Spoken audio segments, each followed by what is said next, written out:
Gen Z ने BJP को दिया जोरदार झटका। एक साथ दो सीटों पर करारी हार। नमस्कार, मैं आपके साथ रीना झा बालियान। युवाओं में कितनी ताकत होती है, युवाओं में कितनी पावर होती है, जेनजी में कितनी हिम्मत होती है, ये सब कुछ दिखा दिया इस उपचुनाव में। उपचुनाव तीन राज्यों में हुए और तीन राज्यों के उपचुनावों के परिणाम आज जब सामने आए तो बीजेपी भी अपना माथा पकड़कर कोने में कहीं बैठी नजर आ रही है। वो इसलिए क्योंकि तीन राज्यों में हुए उपचुनाव के जो नतीजे सामने आए हैं उसने बीजेपी के अहंकार को चकनाचूर कर दिया है। उस अहंकार को जो हमेशा बीजेपी पाले रहती है, एक चुनाव जीतती है तो दूसरे चुनाव की तैयारी में लग जाती है, सबसे बड़ी पार्टी होने का दावा करती है और जब भी चुनाव जीतती है तो प्रधानमंत्री नरेंद्र मोदी मुख्यालय से संबोधन देते हैं। लेकिन आज ये सब कुछ तस्वीरें धुंधली पड़ गई हैं। आज यहां तस्वीरें बदल चुकी हैं क्योंकि बीजेपी को दो सीटों पर करारी हार का सामना करना पड़ा है। और ये ऐसा कैसे हुआ ये भी आपके लिए जानना जरूरी है। ये हुआ जेनजी की ताकत की बदौलत, ये हुआ उन युवाओं के आंदोलन की बदौलत जो दिल्ली के जंतर मंतर से तो शुरू हुआ लेकिन इसकी आग पूरे देश भर में धधकने लगी, बिहार के पटना तक भी पहुंची और बिहार में भी युवाओं ने जमकर प्रदर्शन किया। क्या बिहार, क्या मध्य प्रदेश, क्या गुजरात, हर प्रदेश में युवाओं ने ऐसा प्रदर्शन किया कि आज जब उपचुनाव के नतीजे सामने आए तब इन नतीजों ने भी बता दिया कि जब वोटर्स के हाथ में ताकत आती है और खास तौर पर युवाओं के पास जब पावर होती है वोट देने की तो वो सरकार बनाने की भी क्षमता रखते हैं और सरकार गिराने की भी क्षमता रखते हैं। और आप सोचिए, मध्य प्रदेश, बिहार, गुजरात, ये तीन ऐसे राज्य जहां बीजेपी की सरकार है और बीजेपी की सरकार में जब ये उपचुनाव हुए एक सीट पर, यानी तीन सीटों पर जब चुनाव हुए, मध्य प्रदेश में एक सीट, गुजरात में एक सीट, बिहार में एक सीट, तब इन तीनों ही राज्यों में से दो राज्यों में बीजेपी को हार का सामना करना पड़ा। गुजरात में सिर्फ बीजेपी जीत पाई है, मध्य प्रदेश में कांग्रेस जीती, वहीं बिहार की बांकीपुर सीट तो आप जानते हैं शुरू से ही चर्चाओं में रही है। बांकीपुर से जन सुराज पार्टी ने अपना खाता खोलते हुए प्रशांत किशोर ने जीत हासिल कर ली है। आखिर ये सब कुछ मुमकिन कैसे हुआ? कैसे बीजेपी को आईना दिखाने का काम युवाओं ने किया? कैसे उपचुनाव, वो उपचुनाव जिसका ट्रेंड ही ये कहता है कि जिसकी सरकार होती है उसी का प्रत्याशी जीतता है, लेकिन ये हो कैसे गया? गेम पलट कैसे गया? इसके लिए आपको समझना होगा वो 36 दिन का जो जंतर मंतर पर प्रदर्शन चला युवाओं का, वो जो आंदोलन हुआ, वहां से जो आवाजें उठी, उस आवाज ने सरकार के उस कॉन्फिडेंस को लो कर दिया जिस कॉन्फिडेंस में बीजेपी हमेशा रहती है।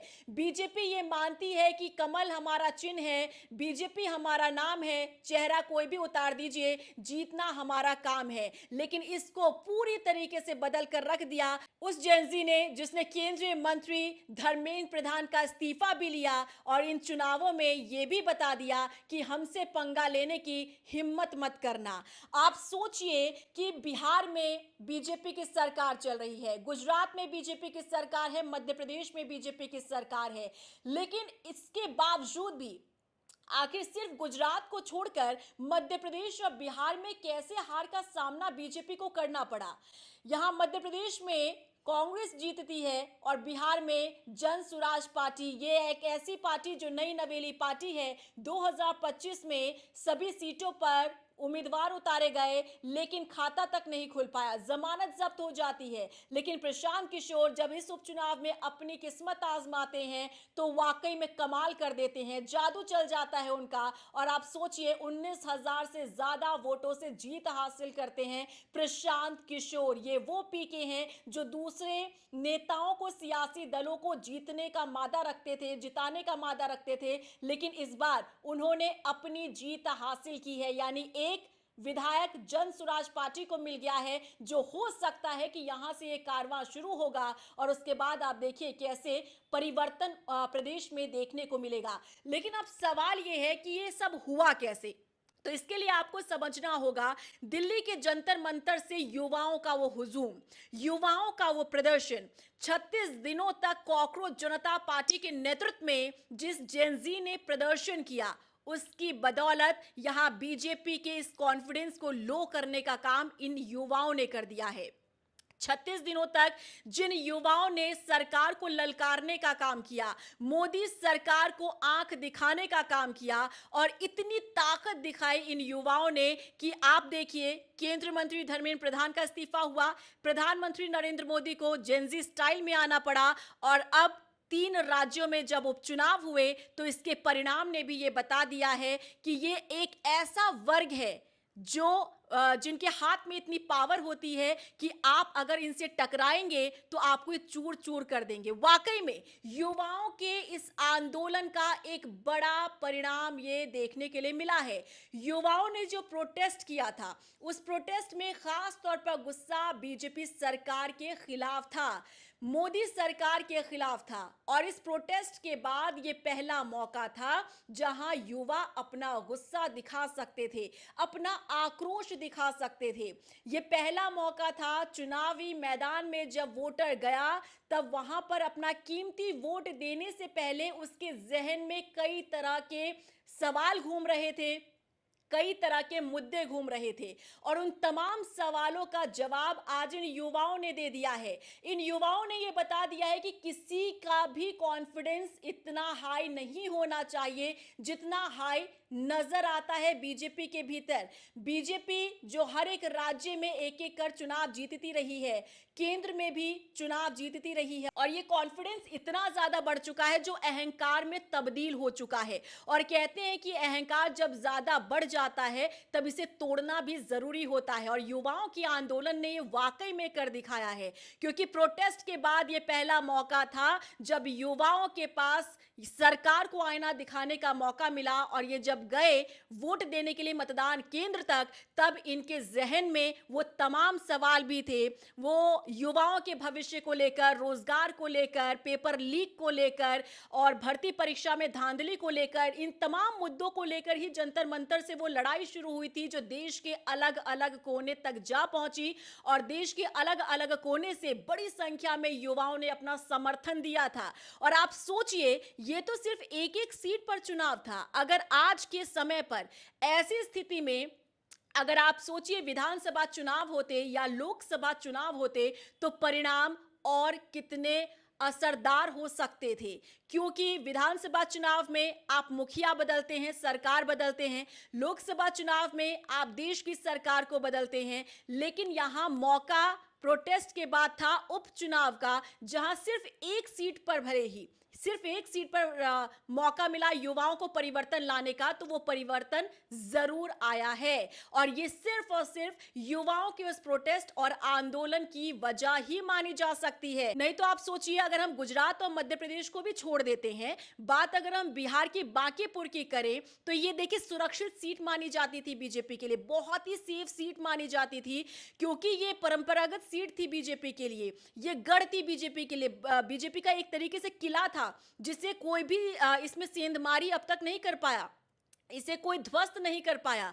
लेकिन एक ऐसा चेहरा आता है जिस चेहरे की पार्टी 2025 में अपना खाता तक नहीं खोल पाई थी, लेकिन इस चुनाव में तो उन्होंने कमाल कर दिया। प्रशांत किशोर जो रणनीतिकार के तौर पर पहले काम करते रहे, लेकिन इस बार जब उम्मीदवार के तौर पर, प्रत्याशी के तौर पर चुनावी मैदान में उतरे तो वाकई में उन्होंने एक कमाल किया, एक जादू उनका चला।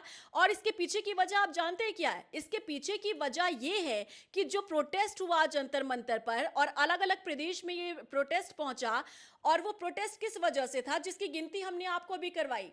ये था भर्ती परीक्षा में धांधली, पेपर लीक, रोजगार पाना, काम पाना, युवाओं के भविष्य की चिंता, ये तमाम ऐसे मुद्दे थे जो सीधे सीधे युवाओं से जुड़े हुए थे। और जब इन्हीं मुद्दों को छूने का काम प्रशांत किशोर ने किया, क्योंकि आपको याद होगा 2025 में जब भी वो जनता के बीच में जाते थे तब इन्हीं मुद्दों का जिक्र करते थे। यहां तक कि आप देखिए उनके पार्टी का जो चुनाव चिन्ह है वो भी बस्ता है, यानी बैग।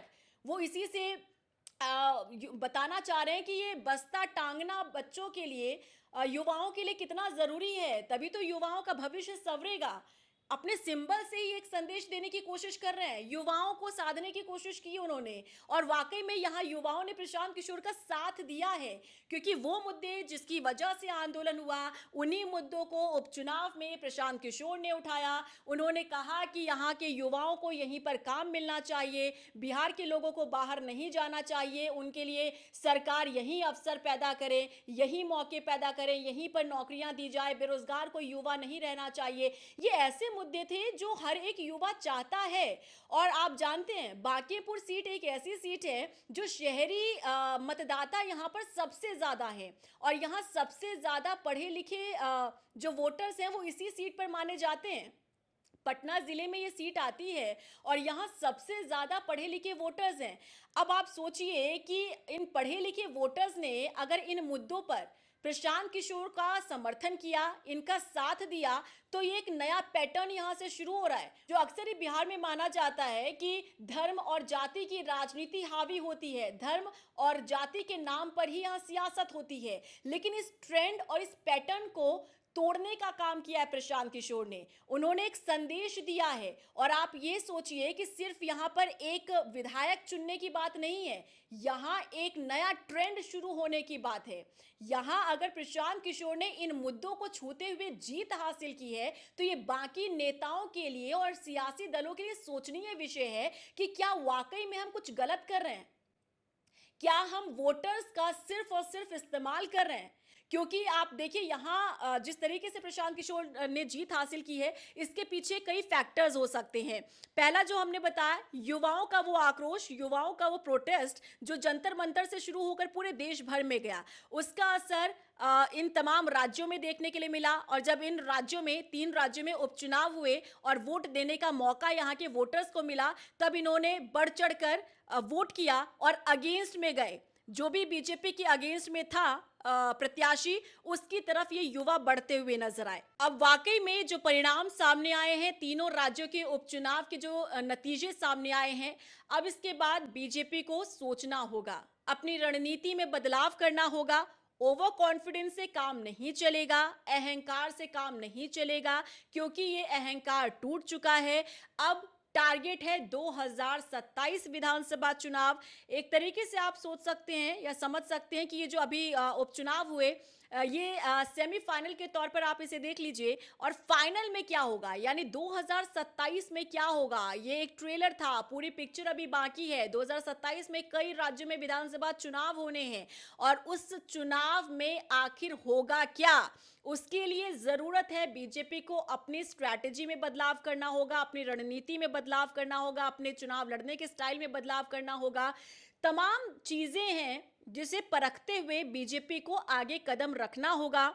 हाँ, अगर बीजेपी को ये लग रहा है कि अभी 6-7 महीने का समय है, युवाओं का प्रोटेस्ट अभी अभी हुआ था और उसके बीच में ये चुनाव हुए, इसीलिए इस तरीके का रिजल्ट आया है, अभी 6-7 महीने बाद युवा सब कुछ भूल जाएंगे, तो शायद ये भी समझने की बीजेपी गलती कर सकती है। क्योंकि आप ये समझिए कि युवाओं को अपनी ताकत का एहसास हो चुका है, उन्हें ये पता चल चुका है कि जहां हमारी सुनवाई नहीं होगी, वहां हमें अपनी आवाज को बुलंद करना होगा। आवाज बुलंद करने का ही ये नतीजा है कि जो सरकार इस्तीफे नहीं लेती थी, सरकार को इस्तीफा लेना पड़ा केंद्रीय मंत्री धर्मेंद्र प्रधान का। जो सरकार झुकती नहीं थी, उस सरकार को झुकाने का काम इन्हीं जेनजी ने किया है। तो आप ये समझिए कि अगर आगे आप अपने अहंकारी रूप के साथ ही आगे बढ़ते हैं, तो ये युवा देर नहीं करेंगे फिर से सड़क पर पहुंचकर प्रदर्शन करने के लिए या सरकार के खिलाफ आवाज उठाने के लिए। तो इसीलिए समझना आपको है, इस परिणाम से आप कितनी सीख लेते हैं, कितनी आप समझ रखते हैं, उसके बाद आप आगे कदम रख सकते हैं। क्या रिएक्शन है बाकी आप सभी लोगों का, इस रिजल्ट को किस रूप में आप देख रहे हैं, कमेंट सेक्शन में जरूर बताइएगा। क्या जेनजी के प्रदर्शन का ही ये परिणाम है, किस तरीके का रिजल्ट सामने आया और बीजेपी का अहंकार टूटा है? आपको क्या लगता है, कमेंट सेक्शन में जरूर बताइएगा।